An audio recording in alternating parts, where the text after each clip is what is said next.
Nagla-line up lang ng toys, autistic na? Ang pagla-line up po ng mga laruan ay hindi agad nangangahulugang may autism ang isang bata. Maraming mga bata, kahit neurotypical, ang mahilig mag-organisa ng kanilang laruan sa ganoong paraan. Paano nga ba ito nagiging isang posibleng senyales ng autism?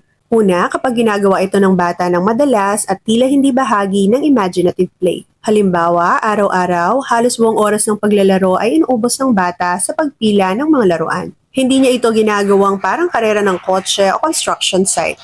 Basta lang sunod-sunod ang ayos. Pangalawa, naiinis o nagagalit ang bata kapag may gumalaw o nag-iba ang pagkakaayos ng ginawa niya.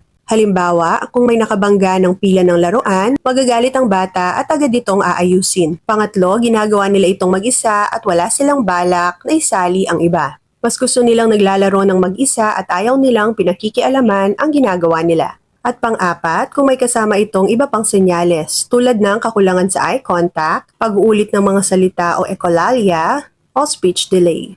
Sa autism, ang ganitong repetitive behaviors ay hindi lang phase ng paglalaro, kundi bahagi ng paraan ng bata sa pag-regulate ng kanyang emotion o pagkakaroon ng sense of control.